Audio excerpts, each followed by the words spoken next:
Job chapter 1. Job and his family. There was once a man in the land of Uz, whose name was Job. That man was blameless and upright, one who feared God and turned away from evil. There were born to him 7 sons and 3 daughters. He had 7,000 sheep, 3,000 camels, 500 yoke of oxen, 500 donkeys, and very many servants, so that this man was the greatest of all the people of the East. His sons used to go and hold feasts in one another's houses in turn, and they would send and invite their 3 sisters to eat and drink with them. And when the feast days had run their course, Job would send and sanctify them, and he would rise early in the morning and offer burnt offerings according to the number of them all. For Job said, "It may be that my children have sinned, and cursed God in their hearts." This is what Job always did.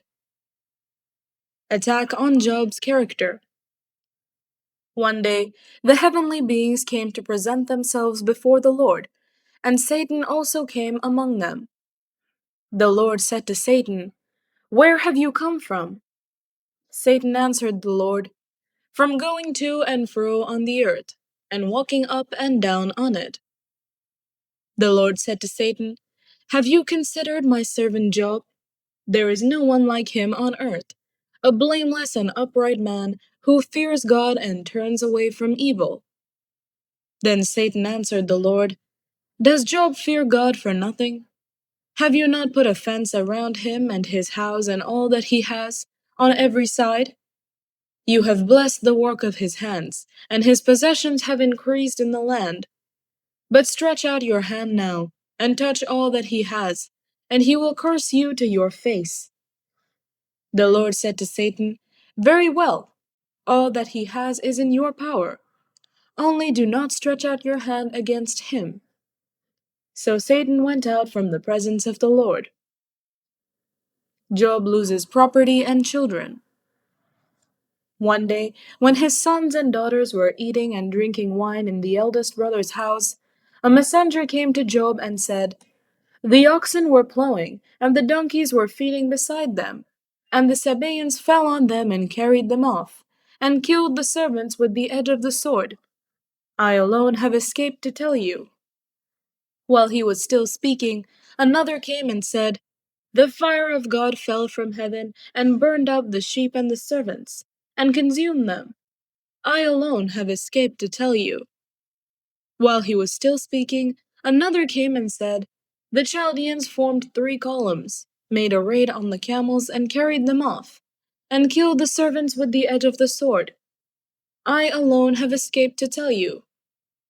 While he was still speaking, another came and said, "Your sons and daughters were eating and drinking wine in their eldest brother's house, and suddenly a great wind came across the desert, struck the 4 corners of the house, and it fell on the young people, and they are dead.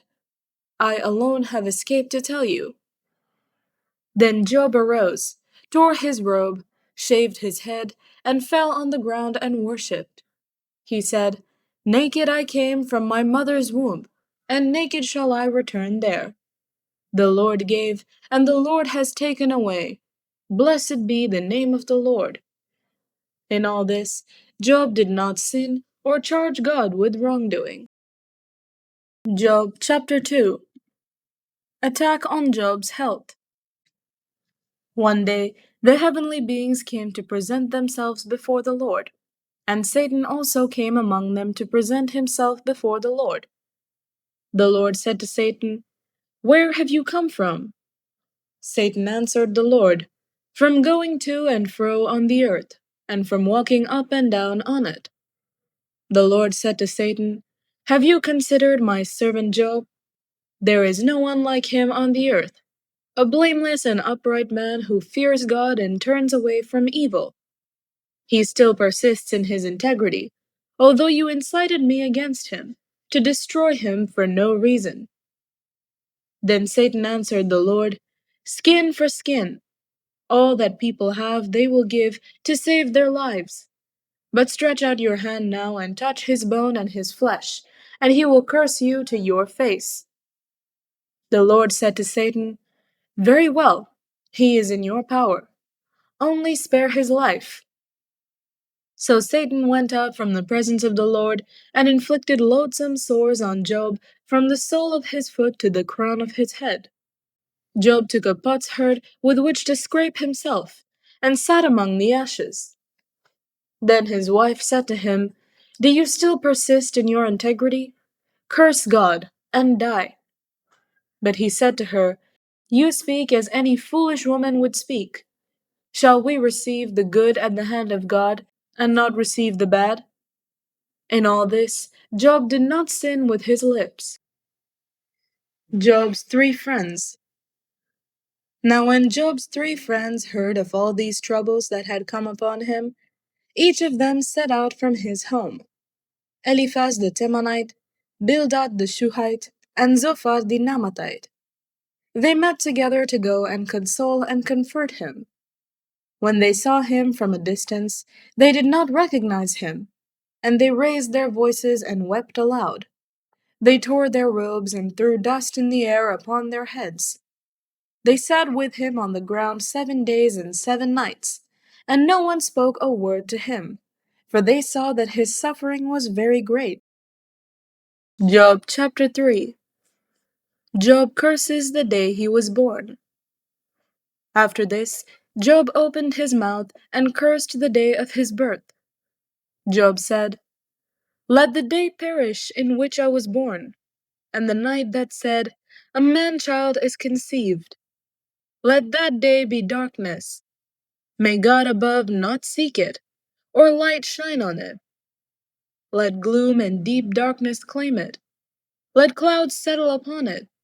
Let the blackness of the day terrify it. That night, let thick darkness seize it. Let it not rejoice among the days of the year. Let it not come into the number of the months. Yes, let that night be barren. Let no joyful cry be heard in it. Let those curse it who curse the sea, those who are skilled to rouse up Leviathan. Let the stars of its dawn be dark. Let it hope for light, but have none. May it not see the eyelids of the morning, because it did not shut the doors of my mother's womb, and hide trouble from my eyes. Why did I not die at birth, come forth from the womb and expire? Why were there knees to receive me, or breasts for me to suck? Now I would be lying down and quiet. I would be asleep. Then I would be at rest, with kings and counselors of the earth, who rebuild ruins for themselves, or with princes who have gold, who fill their houses with silver. Or why was I not buried like a stillborn child, like an infant that never sees the light? There the wicked cease from troubling, and there the weary are at rest. There the prisoners are at ease together. They do not hear the voice of the taskmaster. The small and the great are there, and the slaves are free from their masters. Why is light given to one in misery, and life to the bitter in soul, who long for death, but it does not come, and dig for it more than for hidden treasures, who rejoice exceedingly, and are glad when they find the grave? Why is light given to one who cannot see the way, whom God has fenced in? For my sighing comes like my bread, and my groanings are poured out like water. Truly, the thing that I fear comes upon me, and what I dread befalls me. I am not at ease, nor am I quiet. I have no rest, but trouble comes. Job chapter 4. Eliphaz speaks. Job has sinned. Then Eliphaz the Temanite answered, If one ventures a word with you, will you be offended? But who can keep from speaking? See, you have instructed many. You have strengthened the weak hands. Your words have supported those who were stumbling, and you have made firm the feeble knees. But now it has come to you, and you are impatient. It touches you, and you are dismayed. Is not your fear of God your confidence, and the integrity of your ways your hope? Think now, who that was innocent ever perished? Or where were the upright cut off? As I have seen, those who plow iniquity and sow trouble reap the same. By the breath of God they perish, and by the blast of his anger they are consumed. The roar of the lion, the voice of the fierce lion, and the teeth of the young lions are broken. The strong lion perishes for lack of prey, and the whelps of the lioness are scattered. Now a word came stealing to me, my ear received the whisper of it. Amid thoughts from visions of the night, when deep sleep falls on mortals, dread came upon me, and trembling, which made all my bones shake. A spirit glided past my face, the hair of my flesh bristled. It stood still, but I could not discern its appearance. A form was before my eyes. There was silence. Then I heard a voice. Can mortals be righteous before God? Can human beings be pure before their Maker? Even in his servants he puts no trust, and his angels he charges with error. How much more those who live in houses of clay, whose foundation is in the dust, who are crushed like a moth. Between morning and evening they are destroyed. They perish forever without any regarding it. Their tent cord is plucked up within them, and they die devoid of wisdom. Job chapter 5. Job is corrected by God. Call now. Is there anyone who will answer you? To which of the holy ones will you turn? Surely, vexation kills the fool, and jealousy slays the simple. I have seen fools taking root, but suddenly I cursed their dwelling. Their children are far from safety. They are crushed in the gate, and there is no one to deliver them. The hungry eat their harvest, and they take it even out of the thorns, and the thirsty pant after their wealth. For misery does not come from the earth, nor does trouble sprout from the ground. But human beings are born to trouble, just as sparks fly upward. As for me, I would seek God, and to God I would commit my cause. He does great things and unsearchable, marvelous things without number. He gives rain on the earth and sends waters on the fields. He sets on high those who are lowly, and those who mourn are lifted to safety. He frustrates the devices of the crafty, so that their hands achieve no success. He takes the wise in their own craftiness, and the schemes of the wily are brought to a quick end. They meet with darkness in the daytime, and grope at noonday as in the night. But he saves the needy from the sword of their mouth, from the hand of the mighty. So the poor have hope, and injustice shuts its mouth. How happy is the one whom God reproves! Therefore, do not despise the discipline of the Almighty. For he wounds, but he binds up. He strikes, but his hands heal. He will deliver you from 6 troubles. In 7 no harm shall touch you. In famine he will redeem you from death, and in war from the power of the sword. You shall be hidden from the scourge of the tongue, and shall not fear destruction when it comes. At destruction and famine you shall laugh, and shall not fear the wild animals of the earth. For you shall be in league with the stones of the field, and the wild animals shall be at peace with you. You shall know that your tent is safe. You shall inspect your fold and miss nothing. You shall know that your descendants will be many, and your offspring like the grass of the earth. You shall come to your grave in ripe old age, as a shock of grain comes up to the threshing floor in its season. See, we have searched this out. It is true. Hear, and know it for yourself. Job chapter 6. Job replies, My complaint is just. Then Job answered, Oh, that my vexation were weighed, and all my calamity laid in the balances. For then it would be heavier than the sand of the sea. Therefore my words have been rash. For the arrows of the Almighty are in me. My spirit drinks their poison. The terrors of God are arrayed against me. Does the wild ass bray over its grass, or the ox low over its fodder? Can that which is tasteless be eaten without salt, or is there any flavor in the juice of mallows?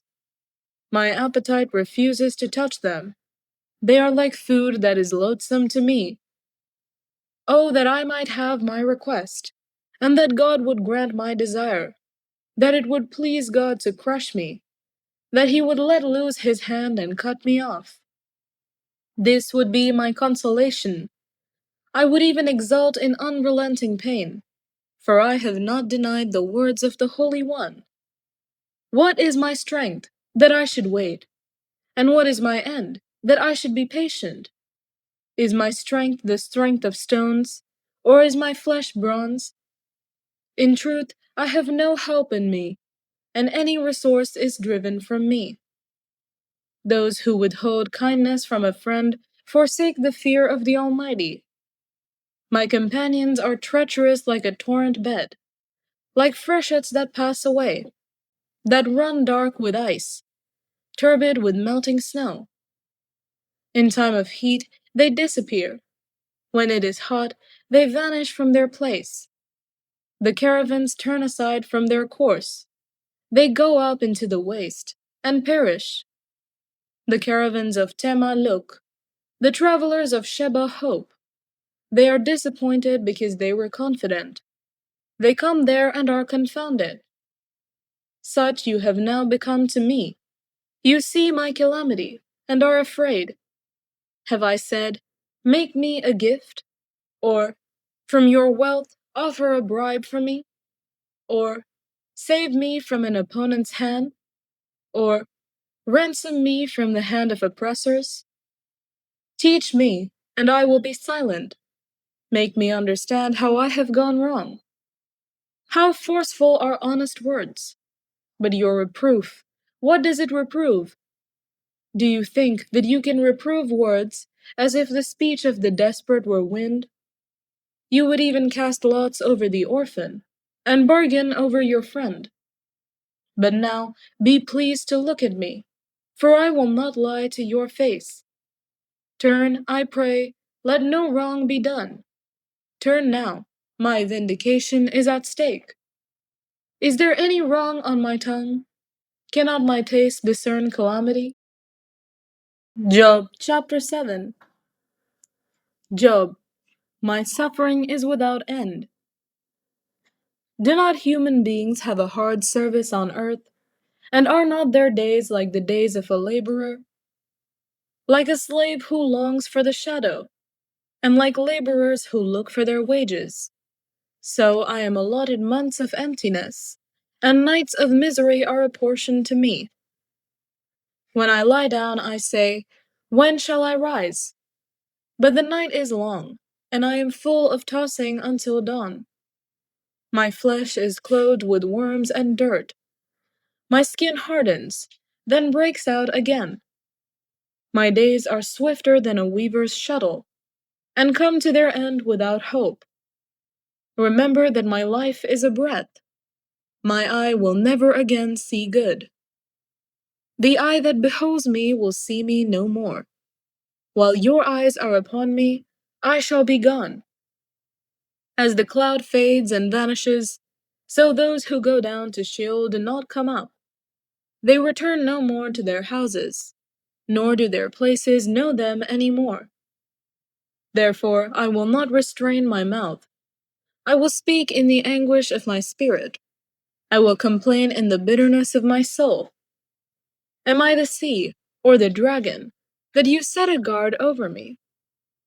When I say my bed will comfort me, my couch will ease my complaint, then you scare me with dreams, and terrify me with visions, so that I would choose strangling and death rather than this body.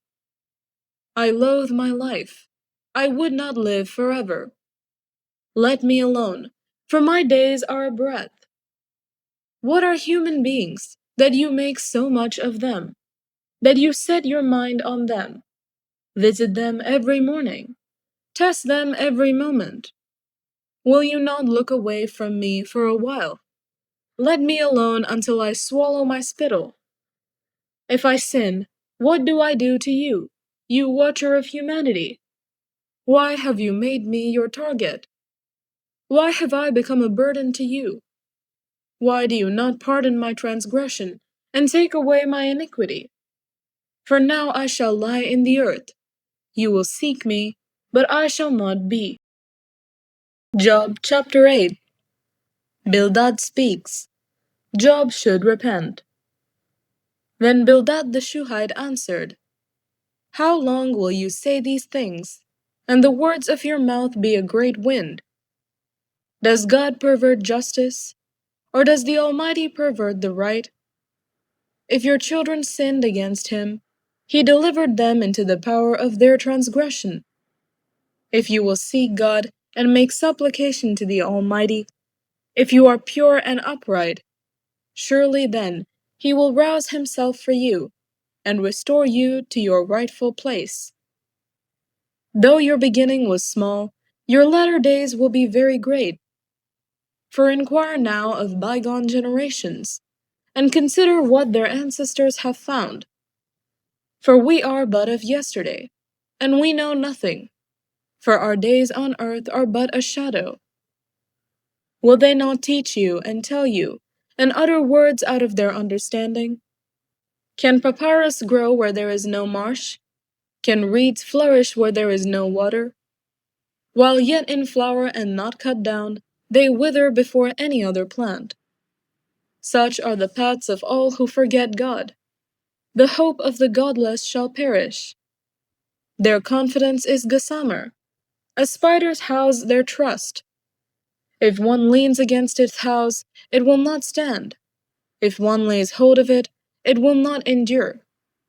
The wicked thrive before the sun, and their shoots spread over the garden.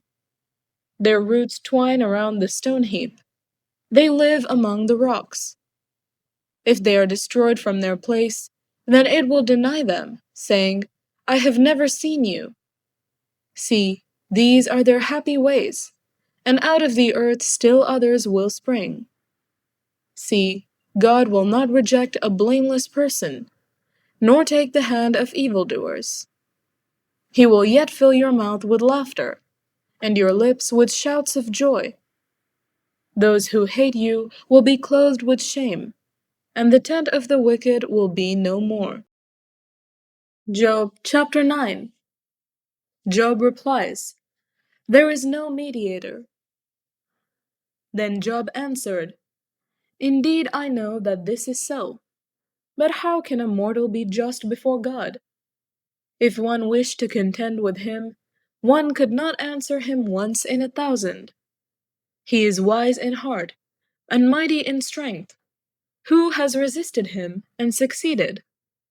He who removes mountains, and they do not know it, when he overturns them in his anger, who shakes the earth out of its place, and its pillars tremble, who commands the sun, and it does not rise, who seals up the stars, who alone stretched out the heavens and trampled the waves of the sea, who made the Bear and Orion, the Pleiades and the chambers of the south, who does great things beyond understanding, and marvelous things without number. Look, he passes by me, and I do not see him. He moves on, but I do not perceive him. He snatches away. Who can stop him? Who will say to him, What are you doing? God will not turn back his anger. The helpers of Rahab bowed beneath him. How then can I answer him, choosing my words with him? Though I am innocent, I cannot answer him. I must appeal for mercy to my accuser. If I summoned him and he answered me, I do not believe that he would listen to my voice. For he crushes me with a tempest, and multiplies my wounds without cause. He will not let me get my breath, but fills me with bitterness. If it is a contest of strength, he is the strong one. If it is a matter of justice, who can summon him? Though I am innocent, my own mouth would condemn me. Though I am blameless, he would prove me perverse. I am blameless. I do not know myself. I loathe my life. It is all one. Therefore I say, he destroys both the blameless and the wicked. When disaster brings sudden death, he mocks at the calamity of the innocent. The earth is given into the hand of the wicked. He covers the eyes of its judges. If it is not he, who then is it? My days are swifter than a runner. They flee away. They see no good. They go by like skiffs of reed, like an eagle swooping on the prey. If I say, I will forget my complaint, I will put off my sad countenance and be of good cheer, I become afraid of all my suffering, for I know you will not hold me innocent. I shall be condemned. Why then do I labor in vain? If I wash myself with soap and cleanse my hands with lye, yet you will plunge me into filth, and my own clothes will abhor me. For he is not a mortal, as I am, that I might answer him, that we should come to trial together. There is no umpire between us, who might lay his hand on us both. If he would take his rod away from me, and not let dread of him terrify me, then I would speak without fear of him, for I know I am not what I am thought to be. Job chapter 10. Job, I loathe my life. I loathe my life. I will give free utterance to my complaint. I will speak in the bitterness of my soul. I will say to God, do not condemn me. Let me know why you contend against me. Does it seem good to you to oppress, to despise the work of your hands, and favor the schemes of the wicked? Do you have eyes of flesh? Do you see as humans see? Are your days like the days of mortals, or your years like human years? That you seek out my iniquity and search for my sin, although you know that I am not guilty, and there is no one to deliver out of your hand. Your hands fashioned and made me, and now you turn and destroy me. Remember that you fashioned me like clay, and will you turn me to dust again? Did you not pour me out like milk, and curdle me like cheese? You clothed me with skin and flesh, and knit me together with bones and sinews. You have granted me life and steadfast love, and your care has preserved my spirit. Yet these things you hid in your heart. I know that this was your purpose. If I sin, you watch me, and do not acquit me of my iniquity. If I am wicked, woe to me. If I am righteous, I cannot lift up my head, for I am filled with disgrace, and look upon my affliction. Bold as a lion, you hunt me. You repeat your exploits against me. You renew your witnesses against me, and increase your vexation toward me. You bring fresh troops against me. Why did you bring me forth from the womb? Would that I had died before any eye had seen me, and were as though I had not been, carried from the womb to the grave. Are not the days of my life few? Let me alone, that I may find a little comfort, before I go, never to return, to the land of gloom and deep darkness, the land of gloom and chaos, where light is like darkness. Sirach chapter 1. The Prologue. Many great teachings have been given to us through the law and the prophets, and the others that followed them, and for these we should praise Israel for instruction and wisdom. Now, those who read the scriptures must not only themselves understand them, but must also, as lovers of learning, be able through the spoken and written word to help the outsiders. So my grandfather Jesus, who had devoted himself especially to reading of the law and the prophets and the other books of our ancestors, and had acquired considerable proficiency in them, was himself also led to write something pertaining to instruction and wisdom, so that by becoming familiar also with his book, those who love learning might make even greater progress in living according to the law. You are invited, therefore, to read it with good will and attention, and to be indulgent in cases where, despite our diligent labor in translating, we may seem to have rendered some phrases imperfectly. For what was originally expressed in Hebrew does not have exactly the same sense when translated into another language. Not only this book, but even the law itself, the prophecies, and the rest of the books differ not a little when read in the original.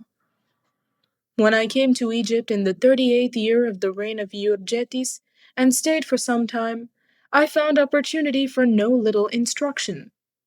It seemed highly necessary that I should myself devote some diligence and labor to the translation of this book.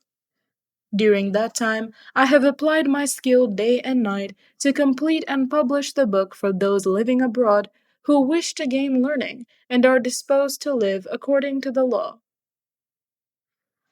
In praise of wisdom.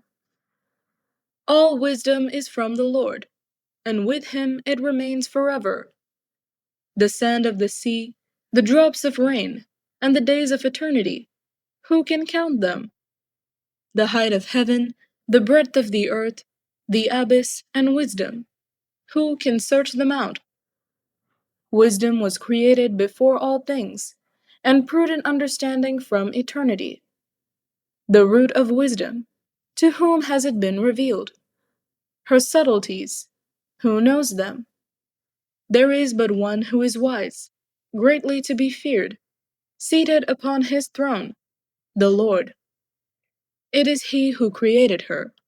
He saw her and took her measure. He poured her out upon all his works, upon all the living according to his gift. He lavished her upon those who love him. Fear of the Lord is true wisdom.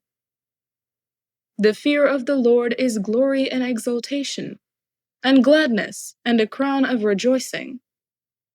The fear of the Lord delights the heart, and gives gladness and joy in long life. Those who fear the Lord will have a happy end. On the day of their death they will be blessed. To fear the Lord is the beginning of wisdom. She is created with the faithful in the womb. She made among human beings an eternal foundation, and among their descendants she will abide faithfully. To fear the Lord is fullness of wisdom. She inebriates mortals with her fruits. She fills their whole house with desirable goods, and their storehouses with her produce. The fear of the Lord is the crown of wisdom, making peace and perfect health to flourish. She rained down knowledge and discerning comprehension, and she heightened the glory of those who held her fast. To fear the Lord is the root of wisdom, and her branches are long life. Unjust anger cannot be justified, for anger tips the scale to one's ruin. Those who are patient stay calm until the right moment, and then cheerfulness comes back to them. They hold back their words until the right moment. Then the lips of many tell of their good sense. In the treasuries of wisdom are wise sayings, but godliness is an abomination to the sinner. If you desire wisdom, keep the commandments, and the Lord will lavish her upon you. For the fear of the Lord is wisdom and discipline. Fidelity and humility are his delight. Do not disobey the fear of the Lord. Do not approach him with a divided mind. Do not be a hypocrite before others, and keep watch over your lips. Do not exalt yourself, or you may fall and bring dishonor upon yourself. The Lord will reveal your secrets and overthrow you before the whole congregation, because you did not come in the fear of the Lord, and your heart was full of deceit. Sirach chapter 2. Duties toward God.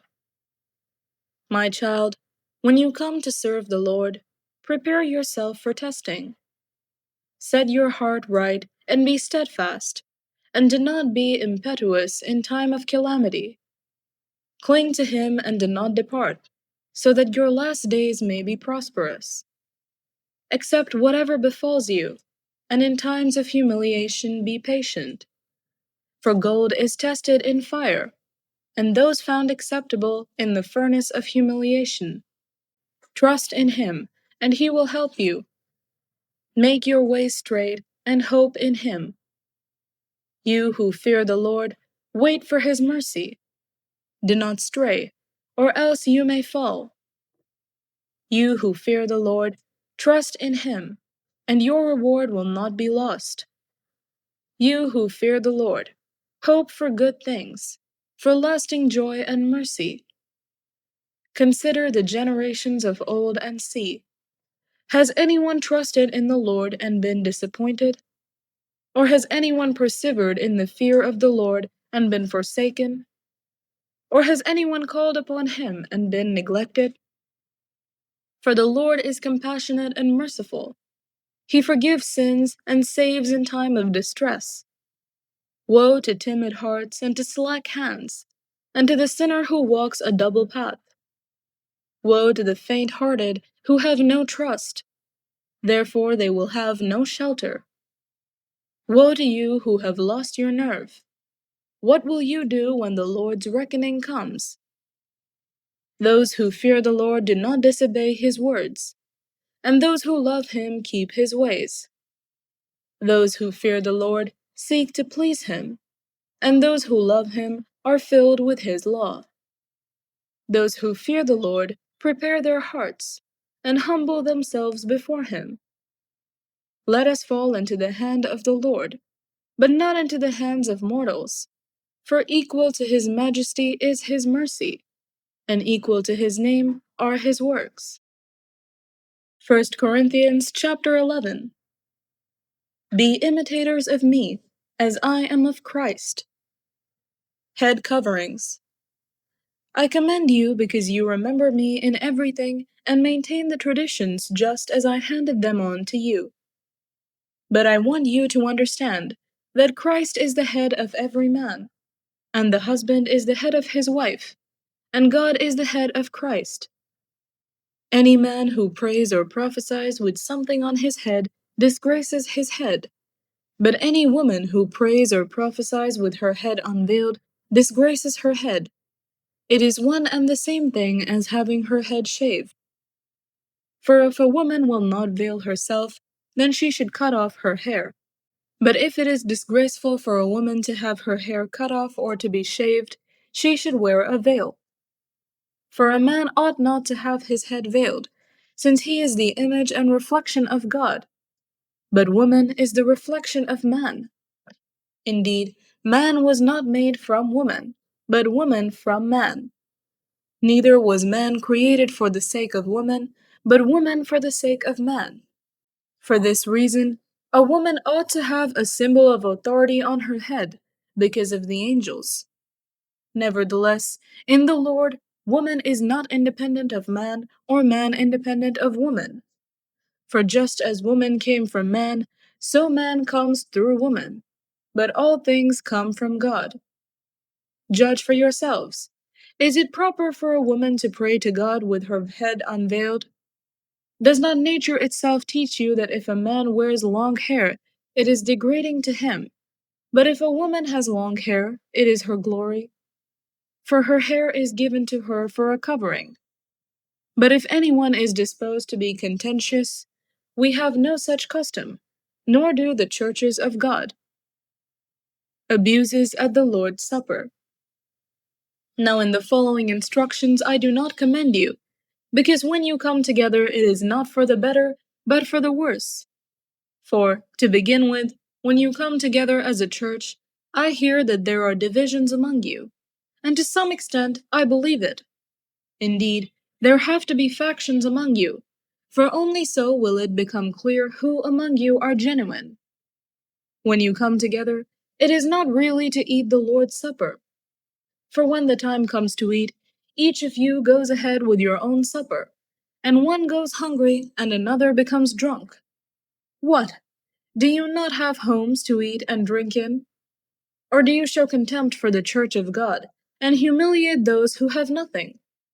What should I say to you? Should I commend you? In this matter, I do not commend you. The institution of the Lord's Supper.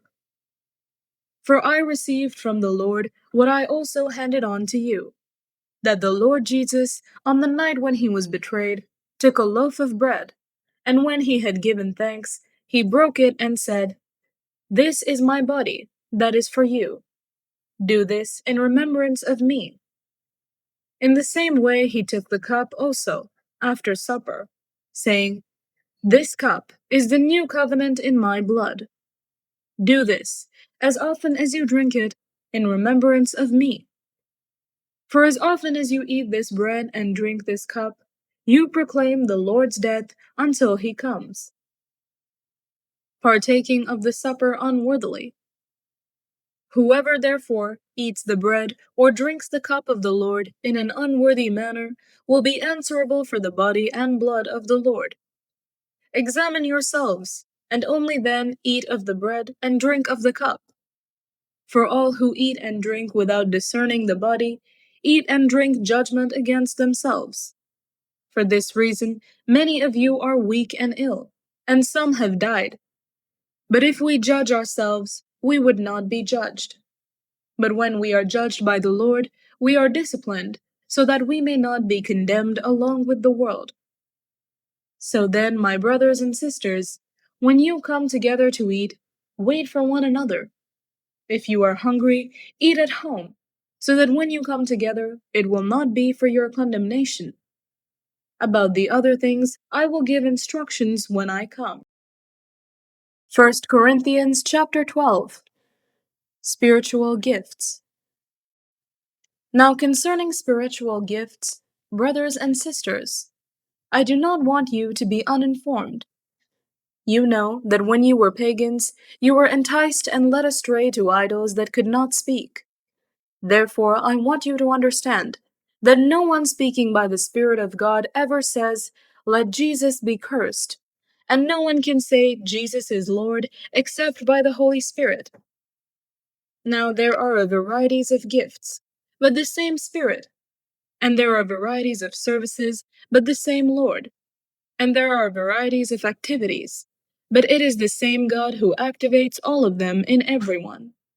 To each is given the manifestation of the Spirit for the common good. To one is given through the Spirit the utterance of wisdom, and to another the utterance of knowledge according to the same Spirit. To another faith by the same Spirit. To another gifts of healing by the one Spirit. To another the working of miracles.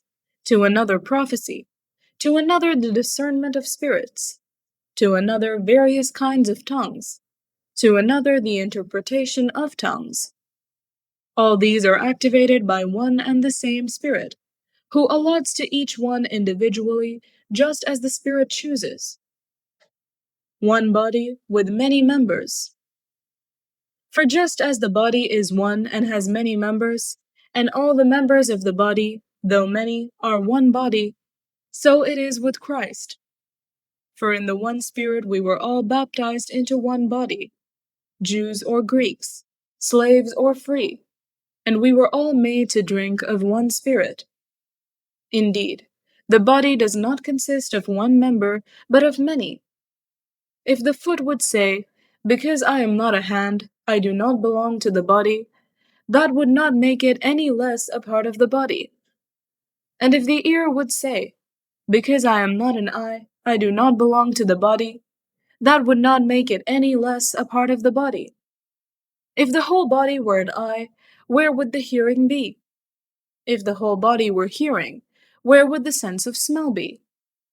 But as it is, God arranged the members in the body, each one of them, as he chose. If all were a single member, where would the body be? As it is, they are many members, yet one body. The eye cannot say to the hand, I have no need of you, nor again the head to the feet, I have no need of you. On the contrary, the members of the body that seem to be weaker are indispensable, and those members of the body that we think less honorable we clothe with great honor, and our less respectable members are treated with greater respect, whereas our more respectable members do not need this. But God has so arranged the body, giving the greater honor to the inferior member, that there may be no dissension within the body, but the members may have the same care for one another. If one member suffers, all suffer together with it. If one member is honored, all rejoice together with it. Now you are the body of Christ and individually members of it. And God has appointed in the church first apostles, second prophets, third teachers, then deeds of power, then gifts of healing, forms of assistance, forms of leadership, various kinds of tongues. Are all apostles? Are all prophets? Are all teachers? Do all work miracles? Do all possess gifts of healing? Do all speak in tongues? Do all interpret? But strive for the greater gifts, and I will show you a still more excellent way.